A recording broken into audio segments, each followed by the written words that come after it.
The reason your team keeps making the same mistakes has nothing to do with your team. It has everything to do with the way you were trained to talk to them.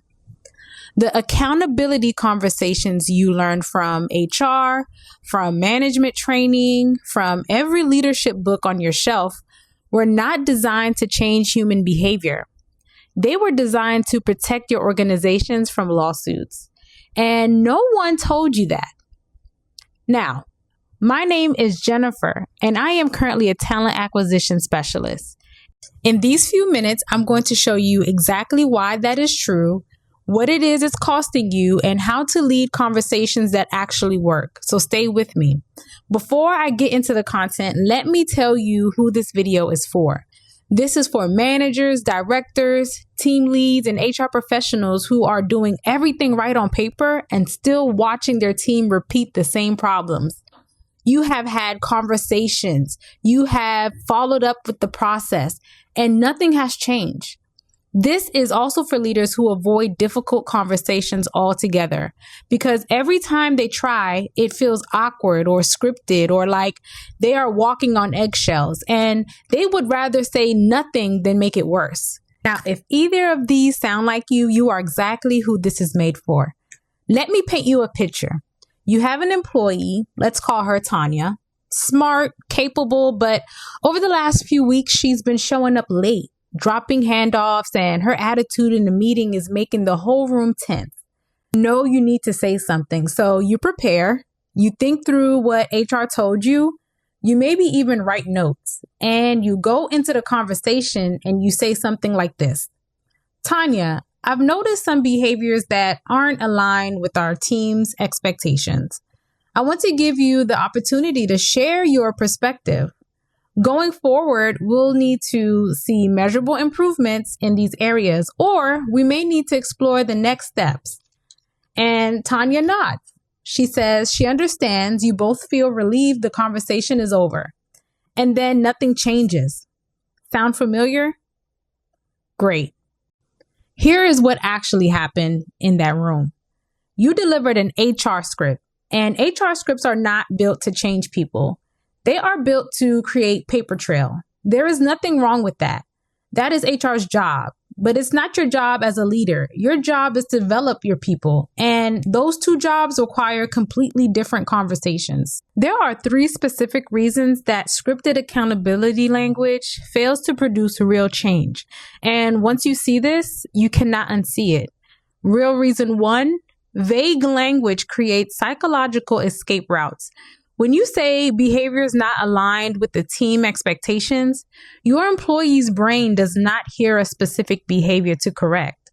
It hears you don't fit here. And in the absence of specifics, people do not self-reflect. They self-protect. The vaguer you are in the language, the stronger their defense. Reason 2, passive construction removes human presence from the feedback. I've noticed behaviors sounds like system talking, not a person. People do not change for systems. They do not change for processes. They change for people who they believe actually see them. The passive voice signals that you are operating in a documentation mode, and they can feel it. Reason 3, you describe the problem without defining the destination. We need to see improvement is not direction. It is fog. And so you cannot walk toward a destination you cannot see. When your employee leaves that meeting without a clear, specific picture of what better looks like, they have nowhere to go. So they go nowhere. So what happens when this pattern repeats? You have the conversation, nothing changes. You have it again, still nothing. Now you are frustrated. They feel targeted, resentment builds on both sides, and eventually you either lose the employee, lose the relationship, or lose your own confidence in ever having these conversations again. And in the meantime, your whole team is watching. They are watching to see what you do when people do not perform. And if the answer is scripted, conversations that produce no results, they are learning that accountability is theater, not a real expectation. That is the true cost of sanitized accountability language, and it compounds over time. Now, I want to go a little deeper with this. because this is the foundation of everything that I teach. And it will reframe the way you think about every difficult conversation you have from this point forward. Now, research on human behavior changes across psychological, neuroscience, and organizational development consistently shows that people change their behavior when 3 specific conditions are present.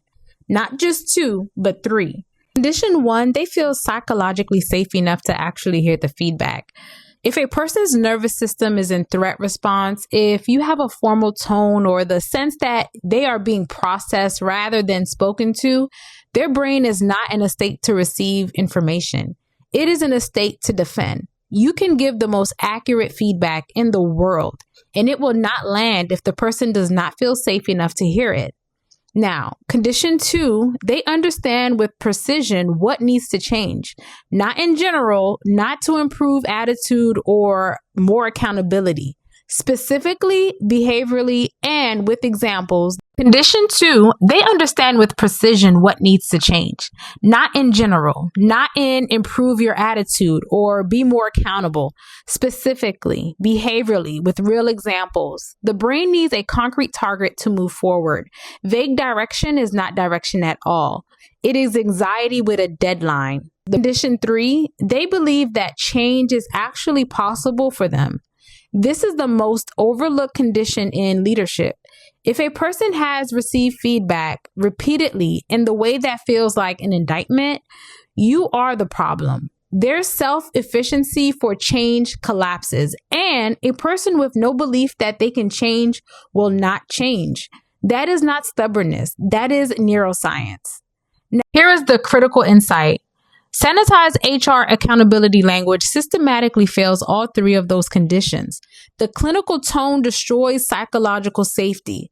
The vague language destroys clarity. And the focus on what went wrong with no pathway forward destroys self-efficiency. Let me make this even more concrete.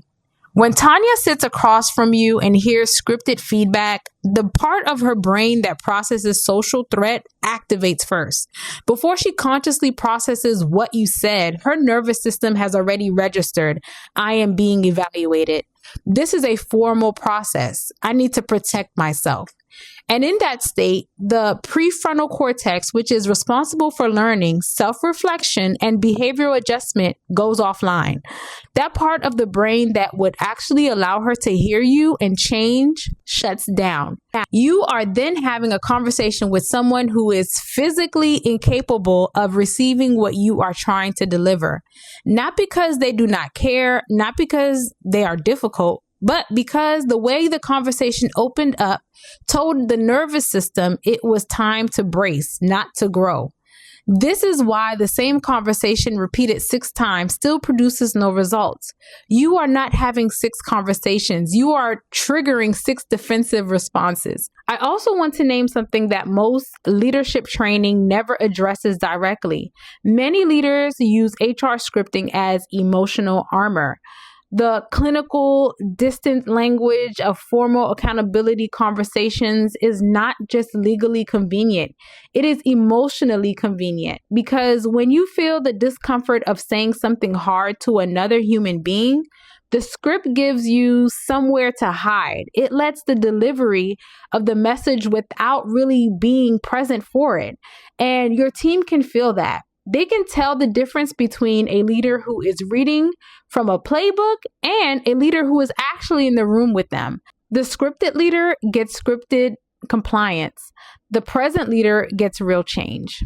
The disciplined leader system is built around structured authority, not motivational theory, not personality coaching, and not let's circle back energy. Inside the discipline leader, accountability framework you get is word for word performance correction scripts, boundary enforcement templates, structured performance conversation frameworks, reinforced language conversions, and emotional detachment checklist so you stop carrying grown adults' emotions. Because here's the truth. Most leaders think they communicated something because they said it once. Download it today. The link is in the description or in my bio.